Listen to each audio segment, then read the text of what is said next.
Polri akhirnya menerbitkan aturan untuk merekrut 57 mantan pegawai KPK yang dipecat setelah tidak lolos tes wawasan kebangsaan. Peraturan Polisi Nomor 15 Tahun 2021 ini akan menjadi payung hukum bagi mantan pegawai KPK untuk menjadi aparatur sipil negara di lingkungan Polri. Namun para mantan pegawai KPK masih harus menjalani sejumlah tahapan sebelum secara resmi bergabung dan menjadi ASN Polri. Lalu bagaimana respon mantan pegawai KPK yang diajak untuk bergabung dengan Polri? Kita akan berbincang dengan mantan Ketua Wadah Pegawai KPK Yudi Purnomo Harap dan Direktur Pusat Studi Konstitusi Universitas Andalas Ferry Amsari. Selamat malam Mas Yudi, Bang Ferry. Selamat malam Mbak. Malam. Oke, terima kasih. Bang Ferry, kita tersambung melalui telepon berarti ya? Oh, oke, baik. Sambil menunggu komunikasi dengan Bang Ferry, saya ke Mas Yudi. Mas Yudi sudah mendapatkan undangan secara resmi, besok akan sosialisasi, ini kabar baik bagi Anda dan teman-teman? Ya, alhamdulillah akhirnya Indonesia memanggil kami kembali untuk berkontribusi ya dalam upaya pemberantasan korupsi sesuai dengan apa yang disampaikan oleh Bapak Kapolri di akhir September kemarin, dan setelah melalui proses 2 bulan lebih ini sudah selesai, dan kami pun juga sudah mendapatkan undangan untuk datang ke Mabes Polri di hari Senin untuk mendapatkan sosialisasi terkait dengan proses perekrutan. Yang intinya bahwa ya kalau saya pribadi, saya welcome dengan teman-teman di kepolisian yang istilahnya ya siaplah untuk bekerja kembali, terutama dalam upaya memberantas korupsi di negeri kita. Baik, Mas Yudi, kita harus jeda dulu karena kita tahu tadi ada erupsi Gunung Semeru dan saat ini tengah berlangsung konferensi pers yang disampaikan oleh Kepala BNPB. Kita simak dulu pernyataan resmi dari Majen TNI Suharyanto berikut ini. Kita lanjutkan dialog malam hari ini, tadi sempat terputus. Mas Yudi, mohon maaf, Bang Ferry mohon maaf karena juga ada kondisi darurat gitu ya saat ini dirasakan oleh masyarakat di Lumajang pasca erupsi Gunung Semeru. Kita lanjutkan mengenai rencana rekrutmen. Mas Yudi tadi sempat menyampaikan bagaimana merespon cukup positif mengenai hal ini. Sebelum besok datang di hari Senin, Mas Yudi, sebenarnya apakah memang sudah ada komunikasi yang cukup panjang bersama dengan pihak dari Polri, atau memang baru saja disampaikan surat undangan dan nanti sosialisasinya benar-benar baru dilakukan di hari Senin? Ya, alhamdulillah pihak dari Polri pun sangat responsif dan terbuka. Tahapan-tahapan selalu disampaikan kepada kami melalui sosialisasi, bahkan juga mereka meminta ada perwakilan dari kami. Waktu itu sempat ada perwakilan 8, kemudian juga pertemuan-pertemuan online disampaikan tahapan-tahapannya, sehingga kami pun juga dalam masa penantian 2 bulan ini ya tidak terlalu khawatir ya, karena memang selalu disampaikan update dari pihak Mabes Polri ya, dalam hal ini ASSDM, sehingga kami pun ketika menunggu ini ya kami tidak terlalu was-was lah. Jadi ketika ternyata sudah selesai, ya sekarang tinggal kami nanti di hari Senin akan bertemu untuk finalnya seperti apa. Begitu Mbak. Baik, saya ke Bang Ferry. Perpol akhirnya dikeluarkan, menunjukkan memang cukup serius. Tanggapan Anda, apakah ini menjadi payung hukum yang cukup kuat?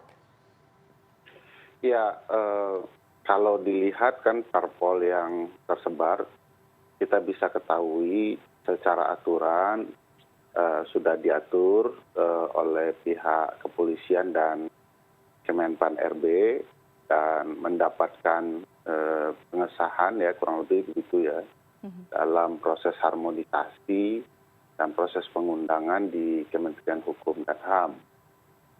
Tentu sebagai lembaga yang siap menampung, proses sudah dilakukan dan aturannya sudah ditentukan, dan sejauh ini kan ini semua atas izin Presiden bersama Kapolri. Tentu hampir bisa dikatakan tidak ada lagi secara prosedur yang menghalangi proses pengangkatan teman-teman KPK ke kepolisian. Dan dalam berbagai perspektif ya termasuk pendekatan yuridis sosiologis ya, kita bisa mengetahui bahwa posisi di kepolisian tentu bagi sebagian besar teman-teman 57 sangat penting jika dilihat dari sisi keamanan dan kepahaman ini dalam beberapa kasus terkait korupsi. Karena proses pengalihannya atau pengangkatan ini ditempatkan di kepolisian, penegak hukum juga. Tentu orang-orang seperti Yudi Purnomo yang penyidik yang memahami berbagai kasus kurang lebih bisa terlindungi lah ya. Saya tidak tahu kalau tidak di institusi kepolisian, kira-kira teman-teman yang selama ini menyimpan katakanlah kasus-kasus maha penting, bagaimana kemudian kondisi keamanan dan proses yang katakanlah bisa melindungi mereka. Oke. Karena tadi Anda mengatakan ya, dengan seizin Presiden, kita juga tahu bagaimana dulu jika flashback sedikit, polemik yang terjadi mengenai tes wawasan kebangsaan, bagaimana sudah ada statement dari Presiden, tapi kemudian juga ternyata endingnya berbeda begitu. Jadi saya ingin menanyakan itu sebenarnya, Bang Ferry, apakah kemudian ini cukup kuat? Karena banyak kritik yang mengatakan nantinya mungkin saja ada masalah baru yang timbul, atau memang ini sudah bisa dikatakan secara otomatis, ya sudah, ini sudah endingnya seperti ini, kita tinggal menunggu saja, tidak perlu was-was lagi. Ya, tentu endingnya paling penting dari proses pengangkatan ini, koruptor bisa dibasmi ya, karena teman-teman ini penting untuk itu. Tapi kalau dikatakan akan ada upaya upaya mencegah proses pengangkatan ini, ya tidak mungkin ya, karena apa yang sudah dilakukan oleh pihak kepolisian yang melibatkan kementerian terkait, itu maknanya memang Presiden sudah merestui. Dan kalau dilihat ya, proses sudah keluar Perpol ini, tidak ada lagi yang kemudian bisa menghalangi proses pengangkatan teman-teman ini, kecuali teman-teman 57 ini yang menghendaki sebagai basis hak asasi manusia untuk menolak tawaran ini. Jadi ujung akhirnya ya tetap di teman-teman 57 sebagai hak mereka ya. Kan tidak mungkin juga semua dipaksa untuk bergabung ke kepolisian. Bukan tidak mungkin, sudah ada pilihan-pilihan lain. Tentu sebagai wujud bagian dari tawaran ini, semua ditawarkan, semua berhak memilih, dan mudah-mudahan ini pilihan yang memberi makna ya. Yudi sudah bilang ini kesempatan Indonesia memanggil lagi bagi mereka untuk terlibat dalam tindakan-tindakan yang real untuk mewujudkan pemberantasan korupsi. Oke, kita tanya Mas Yudi. Mas Yudi sih sumringah malam ini, tapi apakah kemudian rekan-rekannya 56 orang lainnya juga akan bersedia mantap untuk bergabung karena diajak oleh pihak polisian? Ya Mbak, jadi ketika Pak Kapolri menyampaikan pidato, kami 57 ya kami berduka ya karena meninggal gitu ya beliau, jadi tinggal 56. Kami waktu itu 57 sepakat bahwa kami akan menunggu proses ini sampai akhir. Dan semua pilihan ada di tangan masing-masing. Dan di situ juga Polri pun ketika memberikan pertemuan dengan kami, mereka juga welcome gitu kan, diambil silakan, tidak jadi masalah. Makanya kenapa kan di Perpol itu bersedia menjadi PNS gitu kan, atau menjadi ASN. Tetapi kami semua sepakat untuk ikut sampai akhir prosesnya, yaitu di hari Senin seperti itu. Jadi disitulah nanti akan diputuskan seperti apa pilihan dari teman-teman, dan kami pun juga menghormati putusan masing-masing seperti itu. Termasuk misalnya ketika saya misalnya memilih akan bergabung gitu kan dengan kepolisian, karena kita melihat bahwa ada pidato yang menarik dari Pak Kapolri, yaitu ingin kita bekerja untuk mengawasi pertama dana COVID-19, proyek-proyek strategis nasional, dan pemulihan ekonomi nasional. Yang artinya kan itu menjadi sangat-sangat berhubungan dengan kompetensi dan pengalaman kami, di mana salah satu yang paling penting di situ adalah bahwa kami tetap akan bekerja di bidang pemberantasan korupsi. Jadi tidak di bidang yang lain-lain seperti itu. Itu saja, dan Pak Kapolri pun juga sudah merealisasikan janjinya untuk istilahnya mengangkat kami jadi PNS, sehingga nanti untuk tupoksi pasti pidato beliau akan sesuai dengan apa yang disampaikan oleh beliau. Seperti itu, Mbak. Oke, Mas Yudi, di pasal 4 kan kemudian disebutkan gitu mengenai seleksi kompetisi yang akan dilakukan untuk mengetahui dan menilai kesesuaian dan kemampuan para mantan pegawai KPK dengan kebutuhan jabatan ASN di lingkungan Polri. Jadi ada tes kompetensi lagi. Apakah ini sudah terinfokan bagaimana kemudian nanti akan dilakukan? Mas Yudi, kita nanti akan bahas usai jeda. Tetap bersama kami di CNN Indonesia Newscast.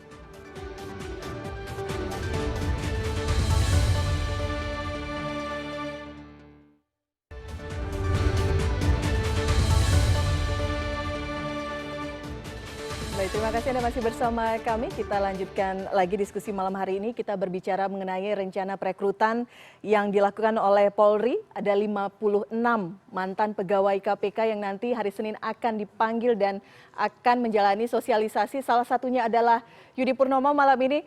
Mas Yudi, tadi pertanyaan saya mengenai seleksi kompetensi. Sebenarnya kita juga mengundang perwakilan dari Kadif Humas, tapi tidak bisa hadir malam hari ini. Tapi teman-teman sudah mendapatkan informasi mengenai seleksi kompetensi seperti apa nanti yang akan dilakukan? Ya, kami ketika sosialisasi di awal, pertemuan-pertemuan di awal, sudah disampaikan bahwa nanti akan ada tes kompetensi yang terkait dengan kompetensi kami masing-masing. Misalnya saya selaku penyidik yang istilahnya sudah jadi penyidik media atau senior, itu ya akan ada tes lah terkait dengan kemampuan saya sampai selevel apa. Jadi saya pikir saya tidak terlalu khawatir lah tentang tes tersebut, karena pasti penyidik terkait dengan penyidikan yang sudah menjadi pekerjaan saya sehari-hari. Dan teman-teman yang lain tentu juga akan dites sesuai dengan kemampuan, misalnya yang penyelidik, kemudian yang di bagian humas, kemudian yang di bagian verifikasi pengaduan masyarakat, tim surveillance, kemudian tim apa lagi banyak. Jadi 57 pegawai KPK ini istilahnya kayak KPK kecil, apa yang kompetensi dimau itu ada di situ, seperti itu. Oke, KPK kecil ya, bukan KPK tandingan ya, Mas Yudi? Bukan. Oh, bukan. Oke. Baik. Nah, pasal yang lainnya juga mengatur, disebutkan bahwa para mantan pegawai diharuskan menandatangani surat pernyataan bersedia menjadi PNS, setia dan taat kepada Pancasila, Undang-Undang Dasar 1945, NKRI dan pemerintah yang sah, dan tidak terlibat kegiatan organisasi yang dilarang pemerintah atau putusan pengadilan. Ini seperti dejavu tidak ya?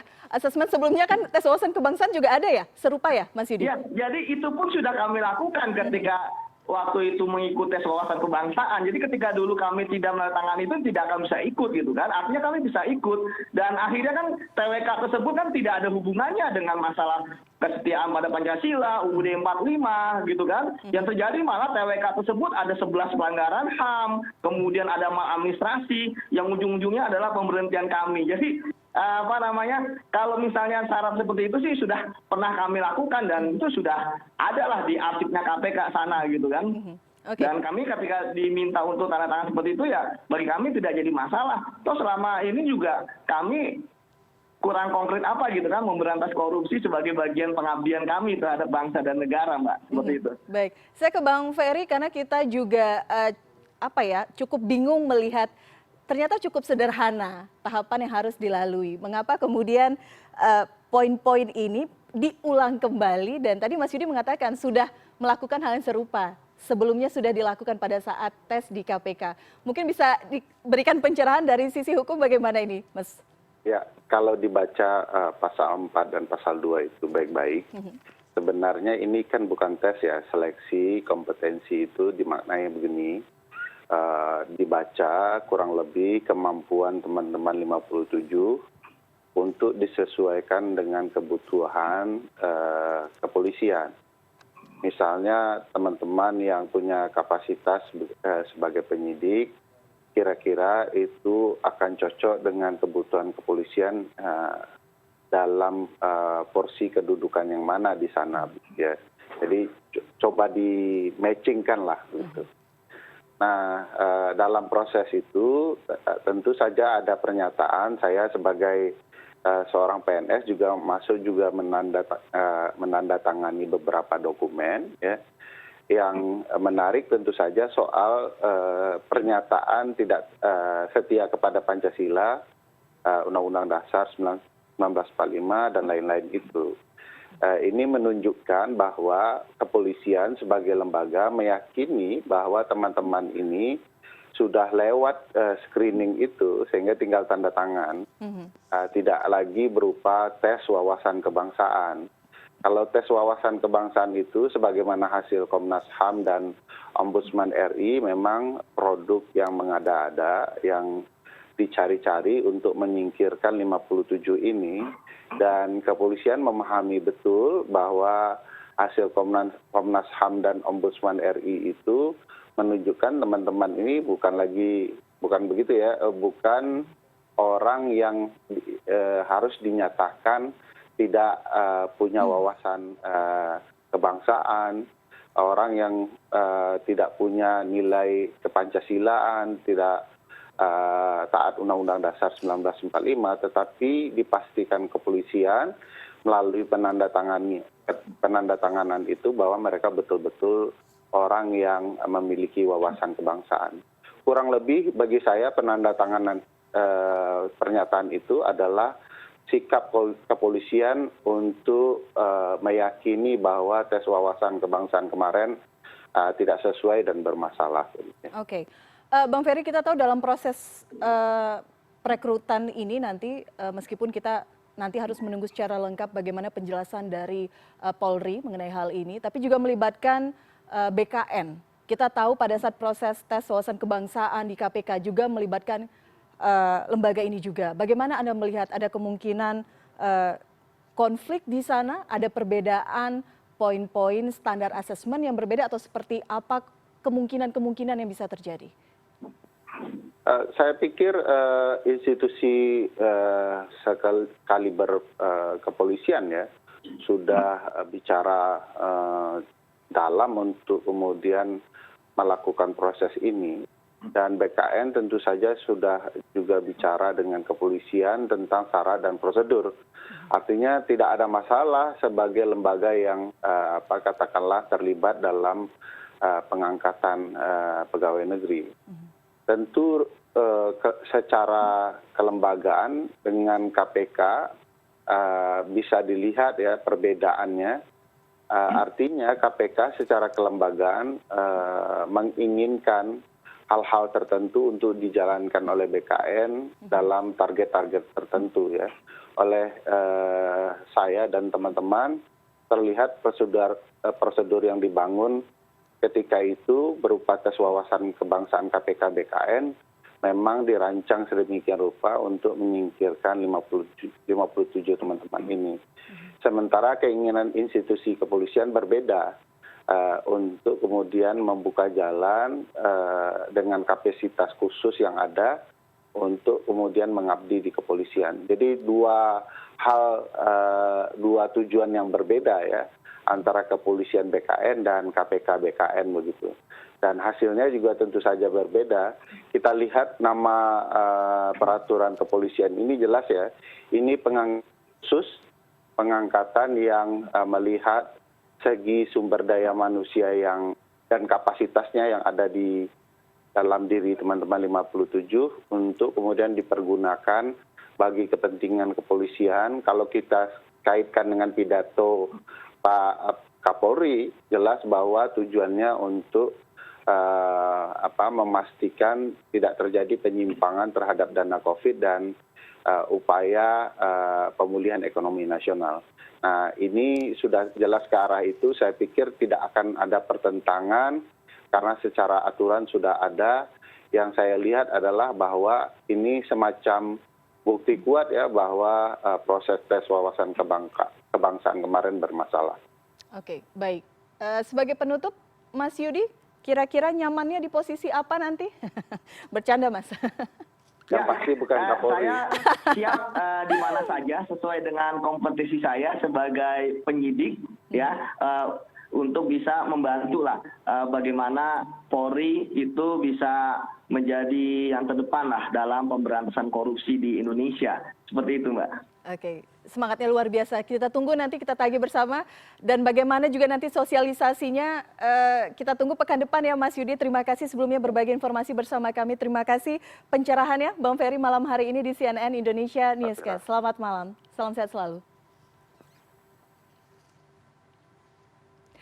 CNN Indonesia Newscast segera kembali dengan beragam informasi lainnya. Usai jeda.